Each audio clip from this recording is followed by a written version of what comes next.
सो अब आप question number 2 को प्राइम्स फाइंड करना कर लेंगे। इसके सब पार्ट्स आपने कॉपी पे करने हैं, ठीक है। Question number 3 is find HCF, ठीक है। HCF क्या होता है? Highest common factor. इसे हम ग्रेटेस्ट कॉमन फैक्टर भी बोलते हैं। GCF या HCF एक ही बात है, ठीक है। तो हाईएस्ट कॉमन फैक्टर्स के लिए पहले हम फैक्टर्स निकालेंगे, फिर उसमें से कॉमन फैक्टर देखेंगे और जो उसमें सबसे बड़ा होगा वो आपका हाईएस्ट कॉमन फैक्टर होगा। एक एग्जांपल से इसको करती हूँ मैं। Okay, highest common factors find करने के लिए 2 से 3 तरीके हैं हमारे पास। First method is common factor method, second prime factorisation method and third is long division method. इन तीनों तरीकों से हम HCF फाइंड कर सकते हैं, ठीक है। हाईएस्ट कॉमन फैक्टर फाइंड कर सकते हैं। और अब हम 1 बाय 1 इन सब मेथड्स को देखते हैं। सो highest common factor by common factor method में क्या होता है कि जो सबसे बड़ा डिजिट आता है कॉमन फैक्टर्स में से, जो सबसे बड़ा फैक्टर होता है उसी को हम हाईएस्ट कॉमन फैक्टर कह देते हैं, ठीक है।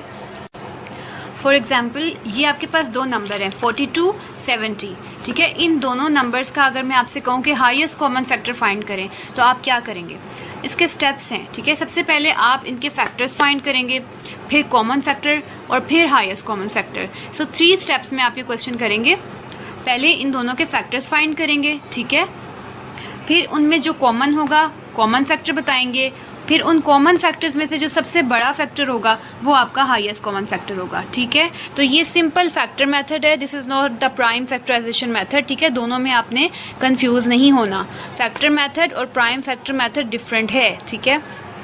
सो अब हम 42 के फैक्टर्स देखते हैं। 42 के फैक्टर्स बनाने आते हैं ना आपको। okay, फैक्टर्स बनने के बाद नेक्स्ट स्टेप है कॉमन फैक्टर। आपके इनमें कॉमन फैक्टर्स कौन से हैं? 1 इसमें भी है और इसमें भी, सो ये आपका कॉमन फैक्टर हो गया। 2 भी है, ठीक है, और इसके अलावा कोई है 7 है, ठीक है। बस इसके अलावा कोई फैक्टर नहीं है जो इसमें भी हो और इसमें भी हो। तो आपके 3 कॉमन फैक्टर्स बने।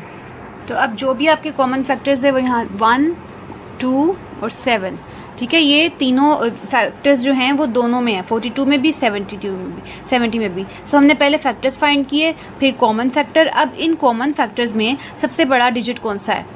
Of course 7। सो 7 ही आपका हाईएस्ट कॉमन फैक्टर है, ठीक है। फैक्टर्स के मेथड के थ्रू आपने हाईएस्ट कॉमन फैक्टर कैसे निकाला? पहले उन नंबर्स के फैक्टर्स फाइंड किए, फिर उनमें से कॉमन फैक्टर फाइंड किए और फिर उन कॉमन फैक्टर में से जो सबसे बड़ा डिजिट था वही आपका हाईएस्ट कॉमन फैक्टर है, ठीक है। इजी है, समझ आएगी आपको। तो अगर आपको इस तरह से क्वेश्चन दिया हो, जैसे क्वेश्चन 3 में आपको डायरेक्ट फैक्टर्स दे दिए हैं, ठीक है। आपने फैक्टर्स फाइंड नहीं किए, आपको फैक्टर्स गिवन है और आपने HCF बताना है। तो फैक्टर्स आपको दे दिए गए हैं जिसको मैंने इस तरह वर्टिकली लिख लिया। First factor, second, third, 3 numbers के फैक्टर्स हैं। अब आपने बताना है कॉमन फैक्टर कौन से हैं। तो कॉमन, अब ये 2 की पावर 2, 2 की पावर 2 इन दोनों में है बट इसमें नहीं है, सो 2 कॉमन नहीं होगा। 3 वाले तीनों में आ रहे हैं, 5 भी दोनों में आ रहे हैं, तो ये भी कॉमन नहीं होगा, ठीक है। तो 3 की जो नंबर्स हैं वो तीनों फैक्टर्स में हैं, तो इसलिए ये इनमें से हमारा कॉमन फैक्टर होगा। तो कॉमन फैक्टर वो होगा जो सबसे छोटा होगा। 3 की पावर 3, 3 की पावर 2, 3 की पावर 2। अब सबसे छोटा कौन सा है? 3 की पावर 2, ठीक है। So that will be our common factor, ठीक है। तो 2 तो तीनों में है ही नहीं और 5 भी तीनों में नहीं है, तो इसलिए वो तो इंक्लूड नहीं होंगे। लेकिन 3 तीनों में आ रहा है, तो इसलिए 3 हमारा कॉमन फैक्टर होगा। और कितनी पावर उसकी कॉमन होगी? जो सबसे छोटी होगी। 3 की पावर 3 भी नहीं, 2 और 2 में से 3 की पावर 2 हमारे पास सबसे कॉमन फैक्टर होगी, ठीक है। तो इसलिए जब अभी कॉमन फैक्टर आपके पास ये आ रहा है तो HCF क्या होगा? हाईएस्ट कॉमन फैक्टर भी यही होगा। 3 की पावर 2 दैट्स मीन 2 टाइम्स 3, ठीक है, दैट इज़ 9। तो HCF आपका 9 हो गया। तो अगर आपको इस तरह फैक्टर्स दिए हों तो भी आप उससे कॉमन फैक्टर और HCF निकाल सकते हैं, ठीक है। तो आपका क्वेश्चन नंबर 3 इसी तरीके से सॉल्व होगा। HCF कैसे फाइंड करते हैं? इसके 3 स्टेप्स हैं। Step 1, divide numbers into prime factors. Prime factors में आपने नंबर्स को डिवाइड करना है, ठीक है, उसके प्राइम फैक्टर्स फाइंड करने हैं। Second step, find common factors. जो प्राइम फैक्टर्स आपके पास आ गए हैं उन तीनों, दो या तीनों नंबर में से कॉमन फैक्टर फाइंड करना है कि कौन से कॉमन है, ठीक है। And the last step is multiply common factors to get HCF, कि आपके पास जो भी कॉमन फैक्टर्स आएंगे उन सबको आपस में मल्टीप्लाई कर देना है और वही आपका HCF होगा, ठीक है। अब हम इसको एक एग्जाम्पल से करते हैं तो आपको ये तीनों स्टेप्स जो हैं वो समझ आ जाएंगे कि how to find HCF by prime factor method. Prime factor method से HCF कैसे फाइंड करते हैं। सो आपके पास 3 नंबर्स हैं, इन तीनों के हम सेपरेटली प्राइम फैक्टर्स फाइंड करते हैं। ओके 64 के करते हैं, 2 से स्टार्ट करें। 2 3s are 6, 2 3s are 6, 2 2s are 4। Next फिर ये 2 पे आ रहा है, 2 1s are 2, 1 कैरी, ये बन गया 12। क्या हुआ, 2 6s are 12, ठीक है। अब 16 2 के टेबल में आता है, यस। 2 8s are 16, फिर 2 4s are 8, 2 2s are 4, 2 1s are 2।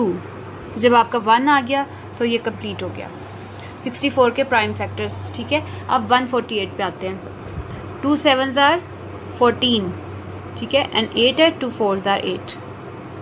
Next फिर 2 पे आ रहा है, 2 3s are 6, 1 कैरी, ये बन गया 14, 2 7s are 14, ठीक है। अब यूनिट प्लेस पे आपका इवन नंबर नहीं है तो ये 2 के टेबल पे नहीं जाएगा, 3 के टेबल पे भी ये नहीं आ रहा, 4 में भी नहीं, 5 में, 6 में, ठीक है, ये किसी टेबल पे नहीं आता। 37 सिर्फ अपने टेबल पे जाएगा, तो 37 1s are 37, ठीक है, कंप्लीट हो गया। नेक्स्ट है 60, इसको भी 2 से स्टार्ट करते हैं। 2 3s are 6 and 0, 2 1s are 2, 1 carry, ये बन गया 10, 2 5s are 10, ठीक है। अब 15 2 के टेबल पे नहीं आता तो इसको 3 पे करते हैं। 3 5s are 15 and 5 1s are 5। सो ये सबके प्राइम फैक्टर्स हमने फाइंड कर लिए, ठीक है। तीनों के प्राइम फैक्टर्स लिखते हैं अब। 64 के प्राइम फैक्टर्स, ये सब फैक्टर्स 64 के, ठीक है, ये हम यहाँ लिखते हैं। सो तीनों के प्राइम फैक्टर्स ये जो थे ये वाले, ठीक है, ये मैंने सब वहाँ लिख लिए। ओके अब प्राइम फैक्टर्स फाइंड करने के बाद नेक्स्ट स्टेप है कॉमन फैक्टर्स। अब इन तीनों के जो प्राइम फैक्टर्स में कॉमन है कोई, ये देखें, ये 2 इन तीनों में आ रहा है तो ये कॉमन फैक्टर हो गया। नेक्स्ट वाला 2 यस सब में है, ठीक है, ये भी कॉमन फैक्टर हो गया। 3 किसी में भी नहीं है, 5 भी नहीं है, तो अब कोई कॉमन फैक्टर नहीं है। तीनों में आपका कोई फैक्टर सेम होना चाहिए, जो कि हमारे पास आया 2 टाइम्स 2 आया, ठीक है, ये फर्स्ट वाला और ये सेकंड वाला। आपने ये नहीं सोचना कि पहले 2 लिख लिया, ये नेक्स्ट कॉमन फैक्टर आया, ठीक है। तो आपके पास 2 कॉमन फैक्टर आए और वो 2 हैं। अब HCF कैसे करेंगे फाइंड। फैक्टर मेथड में क्या होता था, जो बड़ा डिजिट होता था वही आपका हाईएस्ट कॉमन फैक्टर होता था, ठीक है। अब प्राइम फैक्टर मेथड में क्या होता है कि आपके जितने भी कॉमन फैक्टर्स होते हैं उन सबको आपने मल्टीप्लाई कर देना है। आपने ये नहीं देखना कि कौन सा बड़ा डिजिट है, ठीक है। प्राइम फैक्टर मेथड में आपने सब कॉमन फैक्टर्स को मल्टीप्लाई कर देना है। 2 2s are 4, सो 4 आपका हाईएस्ट कॉमन फैक्टर है, ठीक है। तो ये डिफरेंस है फैक्टर मेथड में और प्राइम फैक्टर मेथड में, ठीक है। फैक्टर मेथड में आपने जो बड़ा डिजिट है वो आपका HCF होगा और प्राइम फैक्टर मेथड में आपने सब कॉमन फैक्टर्स को आपस में मल्टीप्लाई कर देना है, ठीक है। ऐसा भी हो सकता है कि आपका सिर्फ एक कॉमन फैक्टर हो, अगर सिर्फ एक कॉमन फैक्टर आएगा तो वही आपका हाईएस्ट कॉमन फैक्टर होगा, ठीक है। और ऐसा भी हो सकता है कि आपका कोई कॉमन फैक्टर ही ना हो, तो जब कॉमन फैक्टर ही नहीं होगा तो फिर आपका HCF भी कोई नहीं होगा, ठीक है। सो क्वेश्चन नंबर 4 जो है प्राइम फैक्टर्स मेथड से आप सॉल्व कर सकते हैं। इसके सब पार्ट्स आपने इसी तरह सॉल्व करने हैं, ठीक है। क्वेश्चन नंबर 5 है find HCF by division method. तो अब डिवीजन मेथड देखते हैं कि वो क्या होता है और उससे आपके ये चारों पार्ट सॉल्व हो जाएंगे। ओके अब एक और मेथड है HCF फाइंड करने का, HCF by division method. Long division method से HCF फाइंड करने का क्या तरीका है।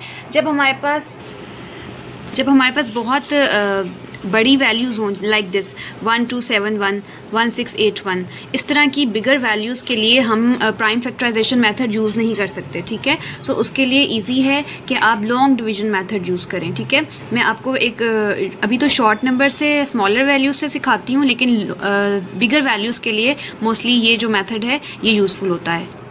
अब आपके पास ये नंबर है, ये 3 नंबर्स हैं, ठीक है। 2 नंबर्स पे भी डिवीजन मेथड अप्लाई होता है और अब ये 3 नंबर्स हैं, तो आप इसकी डिवीजन मेथड कैसे करेंगे? सबसे पहले आप सबसे बिगर वैल्यू लेंगे, ठीक है।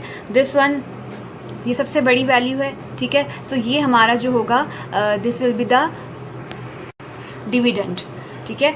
और इससे जो छोटी वैल्यू होगी that will be the divisor. तो हम सबसे पहले सबसे बड़ी वैल्यू और उससे छोटी वैल्यू यूज़ करेंगे, जो सबसे स्मॉलर वैल्यू है उसको अभी हम यूज़ नहीं करेंगे, ठीक है। ओके, तो 68 जो है that will be the dividend और 56 विल बी द डिवाइजर। समझ आई? आपके 3 वैल्यूज़ में से कौन सी वैल्यूज़ पहले सेलेक्ट करनी है? जो सबसे बड़ी है वो डिविडेंड होगी और उससे छोटी जो है वो डिवाइजर होगी, ठीक है। इसको हम बाद में सॉल्व करेंगे। Okay, now solve it. 56 and 68 इसको डिवाइड करना है। 56 1s are 56, ठीक है। अब इसको माइनस करें, 8 में से 6 माइनस किए 2, यूनिट साइड से हमेशा माइनस करना है। 6 में से 5 माइनस किए 1, ठीक है। सो आपका अब रिमाइंडर आ गया 12, ठीक है। अब HCF की डिवीजन मेथड कैसे होता है? अब आपका जो ये डिवाइजर है ये डिविडेंड बन जाएगा, ठीक है। समझ आई कैसे? 12 जो है वो डिवाइजर बन जाएगा और 56 आपका डिविडेंड बन जाएगा। समझ आई कैसे किया मैंने? अब इसका जो रिमाइंडर बच गया था, अब 56 इसको मजीद डिवाइड नहीं कर सकता, ठीक है, because it is smaller than this. तो अब हम इसको डिविडेंड बना देंगे और ये डिवाइजर हो जाएगा, ठीक है। ओके, अब 12 का टेबल पढ़ते हैं कि 56 या उससे छोटा आ जाए। सो 12 4s are, ठीक है। 4 2s are 8, 4 1s are 4, 48, ठीक है। सो 12 4s are 48। समझ आइए आपको? अब इसको माइनस करते हैं। 6 में से 8 माइनस नहीं हो सकता, हम कैरी लेते हैं। इसने कैरी दिया, यहाँ रह गए 4। 16 में से 8 माइनस किए 8 और अब 4 में से 4 0। सो अब क्या करें? 8 आपका फिर से स्मॉलर हो गया, ठीक है, डिवाइजर से। तो जब ये छोटा हो जाए तो ये आपका बन जाएगा डिविडेंड। क्लियर?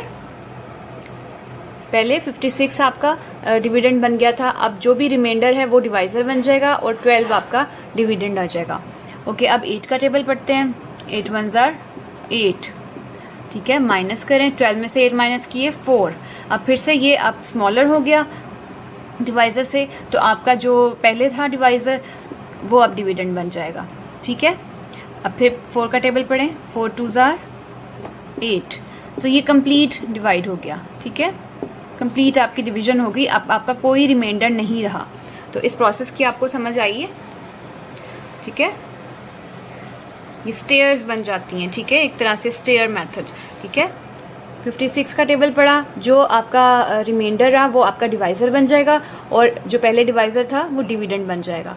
फिर उसको डिवाइड किया, same rule will apply until we get 0 remainder. Okay, so अब आपका ये आंसर आ गया। अब जो है आपके पास एक थर्ड वैल्यू भी है, दैट इज़ 48। इसको क्या करें? नाउ सी, अब ये जो सबसे एंड पे आपका डिवाइजर आया ना, ये आपका आंसर है इसका, ठीक है। ये आपका इसका आंसर है। 4 अब आपका डिवाइजर है और हम उसको नेक्स्ट जो हमारी वैल्यू रह गई है जो डिविडेंड है उससे हम डिवाइड करेंगे। सो कैसे करेंगे? 48 एंड 4। ये 48 वो है जो हमारी क्वेश्चन में है, ठीक है, जो एक रह गई थी वैल्यू। और ये 4 कहाँ से आया? जो पहली 2 वैल्यूज को सॉल्व करके हमारे पास फाइनल आंसर आया, ठीक है। ये वाला आपने डिवाइजर यूज करना है, आपने क्वेश्चन यूज नहीं करना, ठीक है। ये this will be your divisor, ठीक है। यही डिवाइजर है जो कि हमने नेक्स्ट वैल्यू के साथ यूज किया है। Okay, solve it. 4 1s are 4, इसको माइनस करें। 4 में से 4 0, नेक्स्ट डिजिट क्या है? 8। अब ये मजीद डिवाइड हो रहा है, ठीक है, तो हम इसको डिवाइजर नहीं बनाएंगे अभी।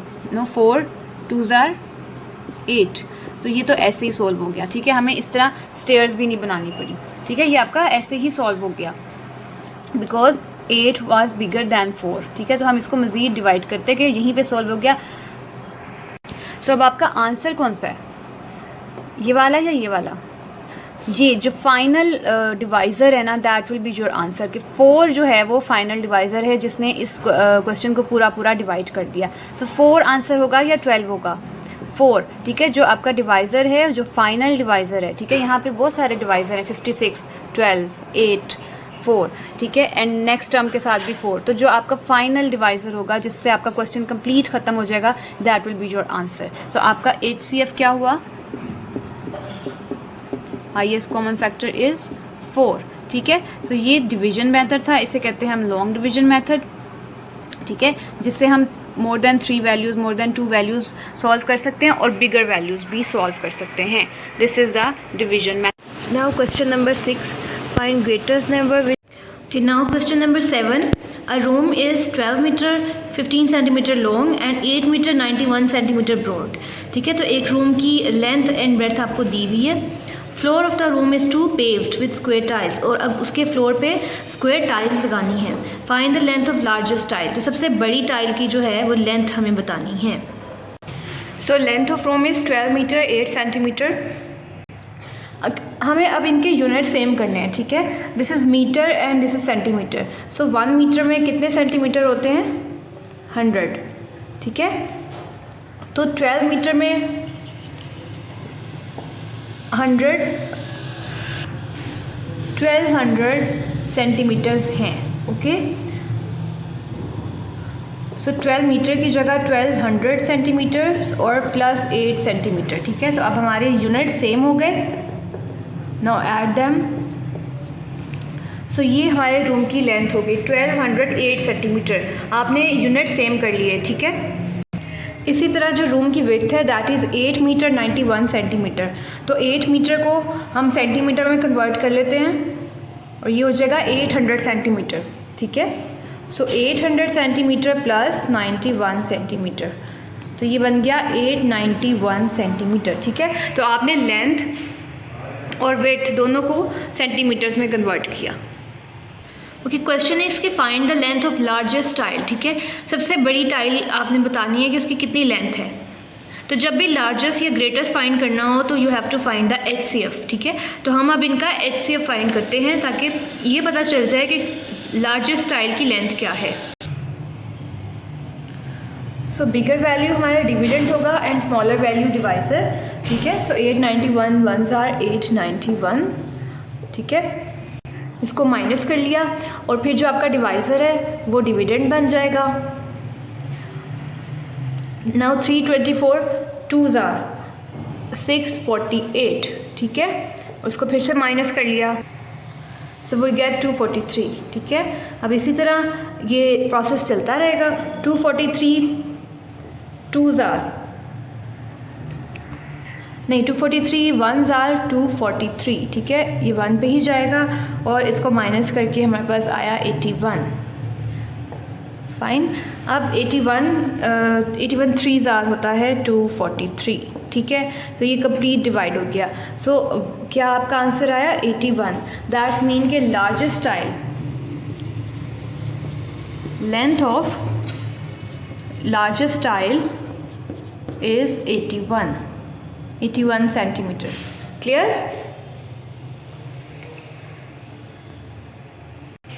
तो पहले आपने रूम की लेंथ एंड विड्थ का यूनिट सेम किया, उसको सेंटीमीटर्स में कन्वर्ट किया, ठीक है। और उसके बाद फिर आपने HCF के थ्रू ये फाइंड कर लिया कि जो लार्जेस्ट टाइल वहाँ लगेगी उसकी लेंथ कितनी होगी। So it is 81 centimetre. So our question number 7 is solved. कि question number 8, find 2 numbers between 100 and 150 with HCF 24। ऐसे कोई 2 नंबर बताने हैं 100 and 150 के बीच में जिनका HCF अगर हम निकालें तो वो 24 हो। सो 100 and 150 ये दोनों जो नंबर्स हैं ये 24 के मल्टीपल्स हैं। Both numbers are multiples of 24। जब आप 100 को डिवाइड करेंगे 24 के साथ और 150 को डिवाइड करेंगे 24 के साथ, यू गेट ऑलमोस्ट नंबर 5, ठीक है, डिवाइड करने से। और इसी तरह जब 150 को 24 से आप डिवाइड करेंगे you will get 6.25 and this is equal to 6. So 2 multiples क्या हुए 5 and 6. So multiple of 24 between 100 and 150 is 5 multiplied by 24 and it is 120. So this is the smallest multiple. ये हमारा smallest multiple आ गया. और इसी तरह largest multiple between 100 and 150 is 6 आया था. तो 6 multiply by 24 is 144. So 120 and 144 ये वो दो नंबर्स हैं जिनका HCF 24 होगा. ठीक है, सो क्लियर है. दो नंबर्स 100 और 150 के बीच में जिसका HCF 24 हो. तो पहले हमने देखा कि 100 एंड 150 दोनों 24 के मल्टीपल्स हैं. ठीक है, 24 के टेबल पे डिवाइड हो जाते हैं. 5 और 6 वो दो नंबर्स हैं जिससे हमें इसका मल्टीपल फाइंड हुआ. तो 5 से करने से स्मॉलेस्ट मल्टीपल आया हमारे पास 120 और 6 से 144. सो ये 120 एंड 144 ऐसे दो नंबर्स हैं जो हमें रिक्वायर्ड थे जिनका HCF 24 होगा. और आप इसको कंफर्म करने के लिए 120 एंड 144 का HCF लें, सो यू विल गेट 24. तो ये प्रूव हो जाएगा. ठीक है, सो आपकी एक्सरसाइज यहाँ कंप्लीट हो गई है. आपने ये सब क्वेश्चंस अपनी कॉपी पे करने हैं और इनकी बहुत सारी प्रैक्टिस करनी है. ठीक है, take care, stay safe, stay home. अल्लाह हाफिज़.